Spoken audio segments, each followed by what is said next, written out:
Good evening, my dear students. In our last video, we have learnt about the magnetic field due to a circular current carrying coil. On similar lines, today I am going to discuss with you the magnetic field produced inside a solenoid. That means this solenoid carries a current due to which magnetic field has been set up in the solenoid. So first of all, let us try and understand the meaning of ideal solenoid. My dear students, an ideal solenoid is simply a long wire wound in the form of a cylinder is called a solenoid. Thus, a solenoid consists of a number of coaxial circular wires of same radius. If the wires are tightly wound and solenoid is of very long length is very large, we call it as an ideal or long solenoid. Now you can compare a solenoid with a spring. All of you might have seen a spring in your real life. The spring is nothing but a solenoid. If this spring is taken made up of a material, say conducting material, say copper, then this spring would become as a solenoid. So I have taken such a spring whose length is small l. See, I have taken over here the length of the solenoid means the spring as L. Let the diameter of the spring means you can say radius, it is A. If the diameter is 2A, radius becomes A. Let a current I has been sent from one end of the solenoid, which is responsible for setting up a magnetic field inside this solenoid. Now I am drawing this diagram again in some simpler form like this. So you can see this diagram over here as this is, see these dotted lines, these are the number of turns in the spring. Alright, and z axis is taken as the axis of the spring, means cylindrical solenoid. Alright, spring is nothing but a solenoid. So what is z axis? It is the axis of the solenoid. I have arbitrarily chosen as O as the origin of the coordinate system at one end of the solenoid. This is for my convenience. Alright, now I have chosen a small length element dz. Why it is represented as dz? Because it is lying parallel to z axis. So what is dz here? It is the small length of the spring, means the small length of the solenoid whose thickness is dz. And see, you can see a number of turns would be included in this length dz. So what I have taken here as, consider a solenoid of length L and radius A as shown here in the diagram, having its axis as z axis. Choose origin as at one end of the solenoid.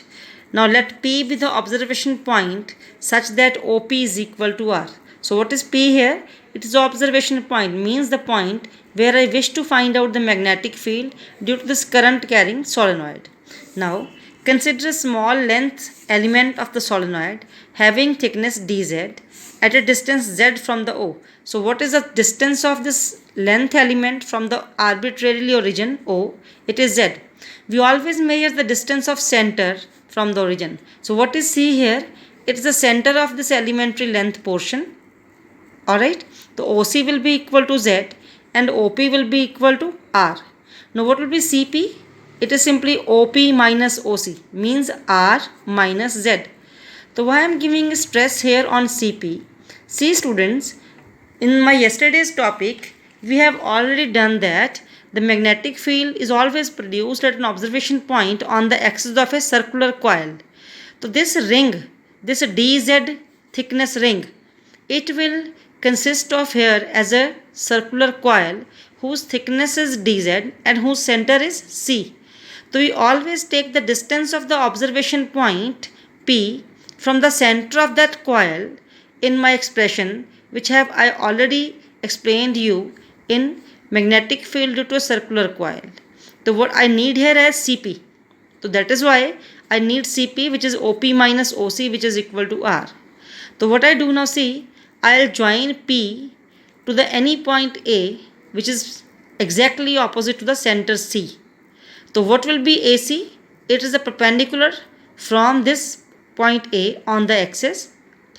This angle APC, it is taken as theta. Now I join the left end of the solenoid with P such that this angle includes as theta 1, and the right end with P such that this angle OP, this is theta 2. Alright, so both theta 1, theta 2, they run parallel to theta, so that I can find out the total magnetic field produced at point P due to whole of this solenoid. Now first of all, if small n, see what is small n over here? It is the number of turns per unit length, means total length is small l, and capital N, it is total number of turns. Then capital N divided by small l, it becomes small n. Number of turns, capital N, divided by small l, it becomes small n. If I want to find out dn, means number of turns in this length element, how can I do? The number of turns in 1 unit length is n. The number of turns in dn length will be equal to, dz length will be equal to n times the dz. So similarly, I will write over here an expression that dn, it is equal to n times dz. Alright. Now I is the current flowing through the current element, because current through the solenoid is always the same in each turn. So magnetic field at point P due to this element having dn as the number of turns as given by dp vector. So see students, I am going to use the same expression which I have already derived in case of magnetic field due to a current carrying coil. If you don't remember, I'll just rememorize you the expression. The expression was like this: magnetic field due to a circular coil having n turns is given by mu naught upon 2 n a square I k cap upon z square plus a square. If you rememorize the symbols in this expression, what is n here? It is the number of turns in the circular coil. So here in my case, it is dn. Alright, the number of turns in my case is dn. Now, what is a? It is the radius of the circular coil. Here again, my circular coil has the radius as a, because the radius of solenoid is a. I is the current through the solenoid. Here it is I is the current through the circular coil. K cap is the direction of the magnetic field, which is always along the axis of the coil. So here my axis is again z axis. I have taken the z axis as the axis of the solenoid. So K cap would remain same, twice of. This is to be clearly understood here, that what is z over here. So in my circular coil article, what was z? It was the distance of the observation point P from the center of the circular coil. So here my center of the circular coil is simply C. The observation point is lying at a distance Cp from this circular coil, alright, whose number of turns are dn. So Cp I wish to find over here. Cp will be here as Cp square plus a square. So here z has been replaced by Cp, distance of the observation point from the center of dz. I have already written over here. The same expression I have used over here. Alright. Now Cp is obviously OP minus OC, which is equal to R minus Z. So using this in equation number 2, I'll get equation number 3. Now my dear students, let theta is the angle between Z axis and the line joining P to any point A on the element. I have told you about the diagram. So in that right angle triangle, this right angle triangle ACP, the side opposite to theta means AC, it is perpendicular. Side opposite to 90 means AP, it is hypotenuse. CP remaining side is the base side. So I will over here get as cot of theta. So what will be my cot theta? It is simply Cp upon AC, means R minus Z upon A. Now cross multiplying, I will get equation number 4. Differentiating both sides, keeping in brain that R here is a constant. So R's derivative is 0. Z's derivative it is minus of dz. Right hand side minus a as it is. Derivative of cos theta is cot theta, it is cosecant square theta into derivative of theta is d theta. So now I am going to use my equation 4, equation number 5 here in equation number 8. Alright, so my equation 8 will become as like this. So cosecant square theta d theta k cap, on solving here cot square theta plus 1, keeping a square as common. So a square will come out through 3 by 2, becoming as a cube. 1 plus cot square theta, it is nothing but cosecant square theta. So cosecant square theta the power 3 by 2, it becomes cosecant cube theta. Cosecant square theta goes off with the cosecant cube theta. I am left only with 1 upon cosecant theta. So what is 1 upon cosecant theta? It is simply sin theta.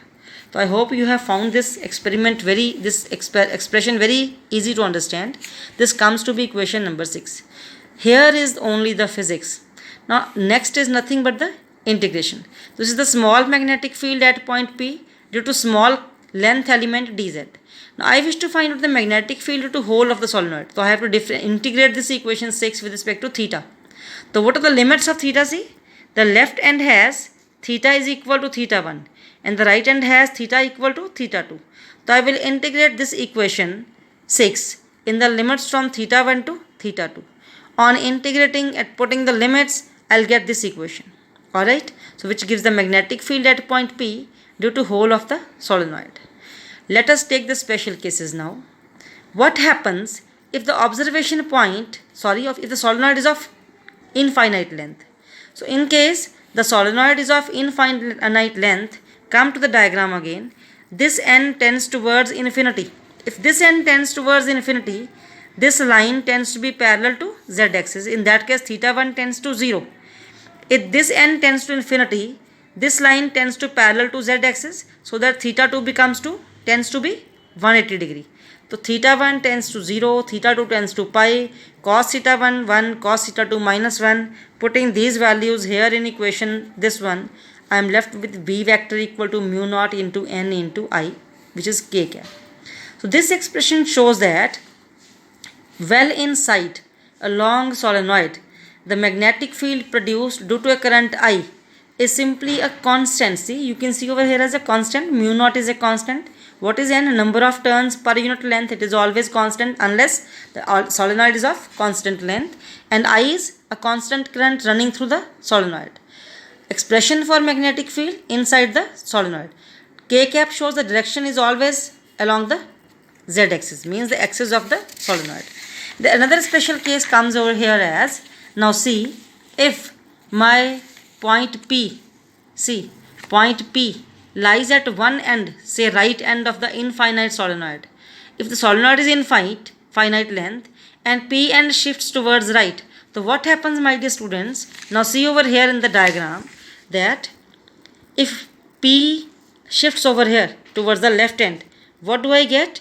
It is this line becomes a straight line, so that theta 2 becomes 90 degree and theta 1 becomes 90 degree and theta 2 becomes 0 degree. So I am left with this equation as theta 1 tends to be 0 degree and theta 2 tends to be pi degree. In that case, my expression of magnetic field becomes as this. That means magnetic field at any end of a long solenoid is always half of its value at the well inside of the long solenoid. This simply means magnetic field at the ends of a long solenoid is always half of its value at the center, or you can say well inside the solenoid. This is nothing but the magnetic field produced inside a solenoid due to a constant current. That's all. Thank you so much.